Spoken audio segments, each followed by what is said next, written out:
ये केवल श्रावण के महीने में किया जाता है, इसके सिवा कहीं कोई महीने में नहीं कर सकते आप इसको। और नहीं तो बाद में कहोगे कि हमको हर महीने, तो उस महीने में कर लो। केवल श्रावण की दशमी, चाहे उजाले की कर लो चाहे अंधेरी की कर लो, एक ही बार करना है।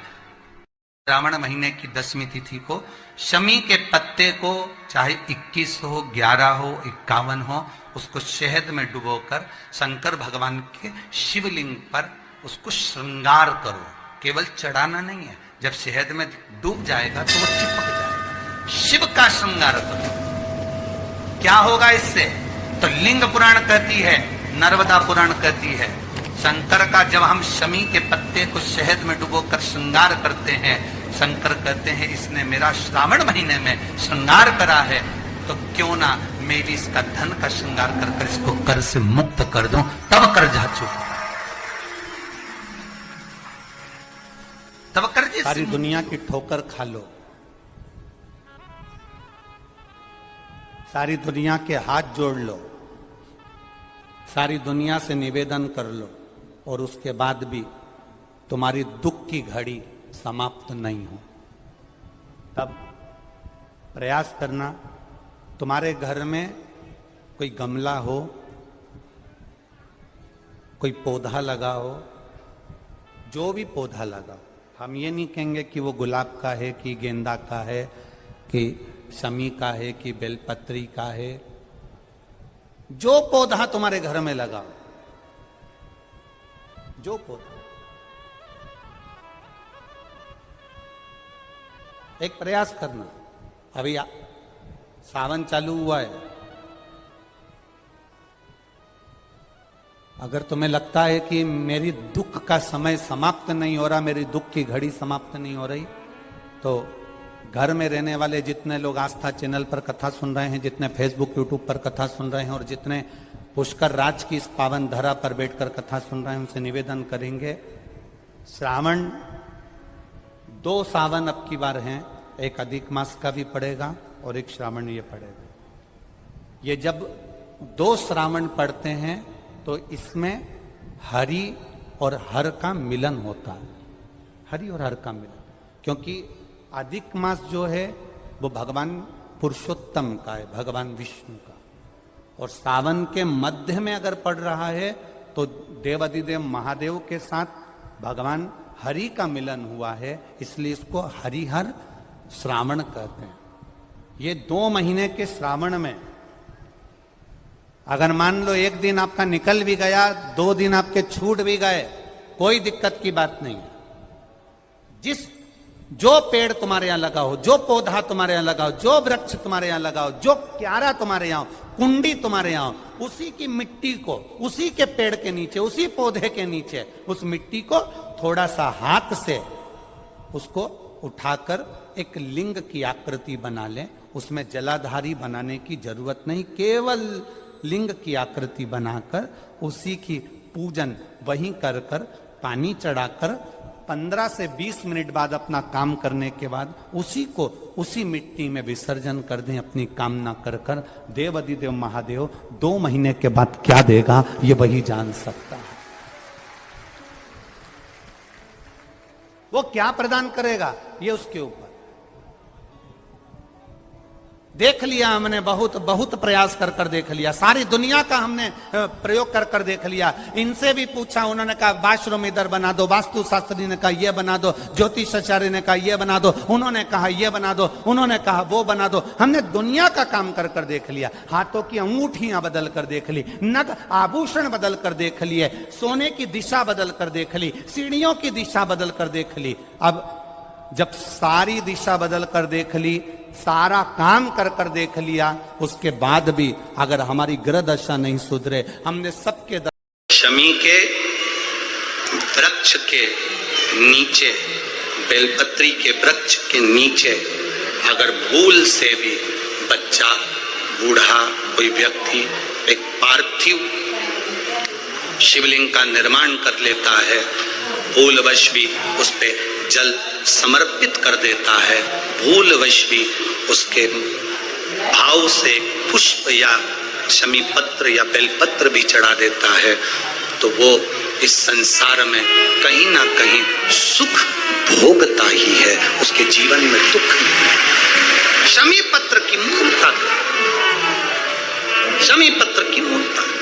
शमी का पत्र, समर्पित की गई शमी का एक पत्ता, महादेव को अगर एक शमी का दिन समर्पित कर दिया जाता है तो जिंदगी में कभी वैभव और धन की कमी नहीं आती।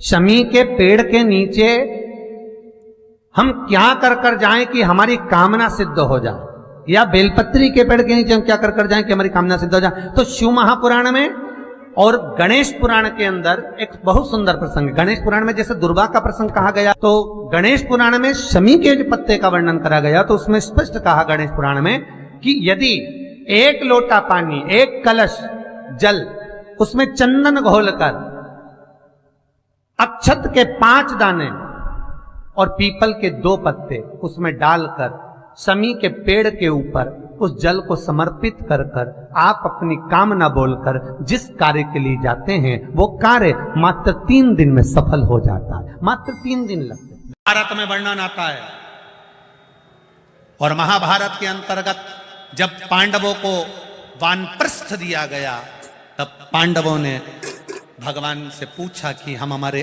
शस्त्र को, हमारे औजारों को, हमारे अस्त्र शस्त्र को कहाँ रखें। तब भगवान कृष्ण ने शमी का पेड़ बता दिया। शमी के वृक्ष के नीचे पांडवों ने अपने अस्त्र शस्त्र उस शमी के पेड़ के नीचे गाड़ दिए।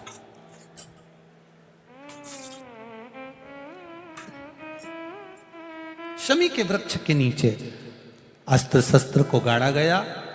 जब वानप्रस्थ पूरा हो गया, पांडव वापिस आए, शमी के पेड़ के नीचे खोदा गया और खोदने के बाद अस्त्र शस्त्र निकाले गए और अस्त्र शस्त्र निकालकर, अस्त्र शस्त्र निकालने के बाद पुनः भगवान कृष्ण ने पांडवों को दिए। पांडवों ने उन अस्त्र शस्त्र की पूजन शमी के वृक्ष के नीचे करी तो भगवान कृष्ण ने कह दिया, आज आपने पूजन करी है, लक्ष्मी का जो दिन होगा लोग अपने घरों में शस्त्र की पूजन करेंगे, शमी के पत्ती का स्मरण करेंगे, उसके घर में कभी संपदा की कमी नहीं होगी और वीरता का आनंद होगा। वो शमी पत्ती थी शमी। और धौम्य ऋषि के पुत्र थे मंदार। मंदार आंकड़ा पुष्प, शमी औरव ऋषि की बेटी। जब बड़ी होती चली गई तो वो औरव ऋषि की बेटी शमी ने जीवन में कुछ किया ना किया, पर एक काम औरव ऋषि की बेटी शमी करती रही कि भरण पोषण में अग्रणी रही। कोई भूखा मिल गया, औरव ऋषि की बेटी ने अपना भोजन तक दे दिया। ये बेटी का जीवन होना चाहिए। कई महाराज, औरव ऋषि की बेटी शमी उसमें की थी, अगर उसकी थाली में कुछ भी नहीं बचा चलेगा, पर सामने वाला भूखा नहीं रहना चाहिए, उसको जरूर खिला देना। ये बड़े विचित्र शब्द हैं, जरा शिव महापुराण के, इसको समझ लेना कि शमी का पेड़, जिस शमी की पत्ती में कांटे होते हैं, जिस बेलपत्र में कांटे होते हैं, और जिस आंकड़े को मंदार के फूल में वो दूध होता है कि आंख में चले जाए तो आंख बेकार हो जाती है, वो दूध होता है जो जहर का काम कर जाता है, ये सब शंकर भगवान को चढ़ रहा है। शमी जिसमें कांटे हैं, बेलपत्र जिसमें कांटे हैं, मंदार का फूल जिसमें जहर भरा पड़ा है, धतूरा जिसमें जहर भरा पड़ा हुआ है, ये शिव को क्यों समर्पित है? ये शंकर को क्यों चाहिए? ये शंकर के पास क्यों जा रहे हैं?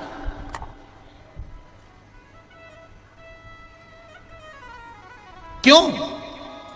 उसका एक कारण है, सत्य बोलने वाला हमेशा बुरा होता है, हमेशा बुरा होता है। और वो सत्य बोलने वाला व्यक्ति। शमी कांटों में रमी हुई है, लदी हुई है, पर भाव शुद्ध है उसका, भाव गड़बड़ नहीं हुआ उसका। उस शिव मंदिर में जाकर मात्र शिवलिंग का स्पर्श कर लेना। आप में से कितने लोग हैं जो शंकर जी के मंदिर में जाकर चंदन की 3 उंगलियां शिवलिंग पर घुमाते हैं? घुमाते हो ना शिवलिंग पर 3 उंगली? तो ये 3 उंगली घुमाने का फल क्या है?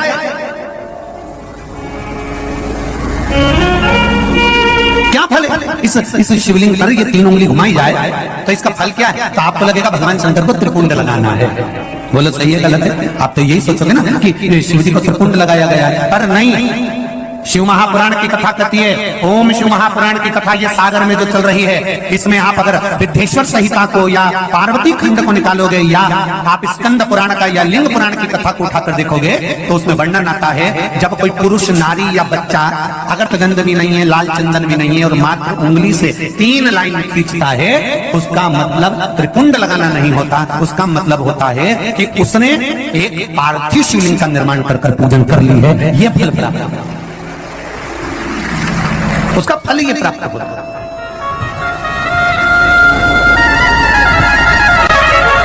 अब आप तो अभी तक सोचते थे कि हमने तो चंदन लगा दिया, हम तो भगवान को चंदन की लाइन खींच ली, हम भगवान को त्रिपुंड बनाकर आए। त्रिपुंड नहीं, भगवान शंकर को आपने त्रिपुंड लगाया वो अपनी जगह पर, भगवान शंकर को जो आपने 3 लाइन खींची है, हाथ का जो स्पर्श कर घुमाया है, इससे पार्थिव शिवलिंग के निर्माण का फल प्राप्त हो जाता है।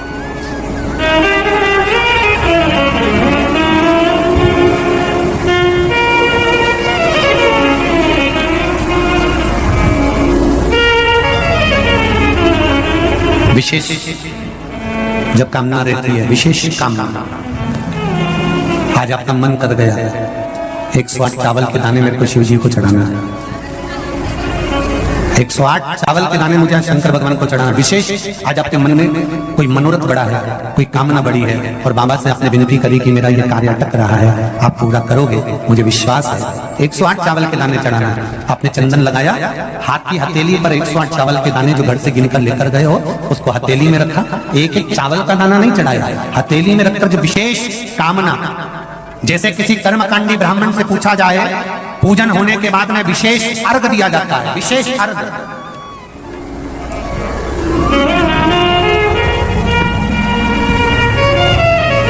उसी तरह विशेष कामना के लिए हो जाता है। एक शमी का पत्र, एक पत्ते में 14 करोड़ स्वर्ण मुद्रा का फल होता है। एक शमी के पत्र में आज के बच्चे जो प्रश्न करेंगे उसका उत्तर देने के लिए तुम्हें तैयार रहना पड़ेगा। उस उत्तर को तुम्हें देना पड़ेगा कि ये शमी का पत्र विजयदशमी पर क्यों लेन देन किया जाता है, शमी का पत्र क्यों शिव के मंदिर में जाता है, शमी के पत्र की मूलता क्यों होती है, इसको समझाना। एक शमी पत्र में वो फल है। और केवल यही नहीं, शमी के वृक्ष के नीचे, बेलपत्री के वृक्ष के नीचे अगर भूल से भी बच्चा, बूढ़ा, कोई व्यक्ति एक पार्थिव शिवलिंग का निर्माण कर लेता है, भूलवश भी उस पे जल समर्पित कर देता है, भूलवश भी उसके भाव से पुष्प या शमी पत्र या बेलपत्र भी चढ़ा देता है, तो वो इस संसार में कहीं ना कहीं सुख भोगता ही है, उसके जीवन में दुख नहीं। शमी पत्र की मूलता हम तो बिल्कुल कहेंगे शहादा वालों से भी, और जितने आस्था चैनल पर कथा सुन रहे हैं, जितने टीवी पर कथा सुन रहे हैं, मोबाइल पर कथा सुन रहे हैं, कि कभी कभी 2 स्थान पर दीप लगाने में पीछे मत हटो। पहला, बेलपत्री के वृक्ष के नीचे। दूसरा, कहीं मौका लग जाए तो शमी के वृक्ष के नीचे भी कभी कभी अपनी कामना के लिए बाबा से प्रार्थना कर कर कि बहुत कर्जे में लदा लूम हूं, बहुत तकलीफ चल रही है, तो बेलपत्री के वृक्ष के नीचे भी दिया लगाओ और शमी के पेड़ के नीचे भी दिया लगाओ। कभी कभी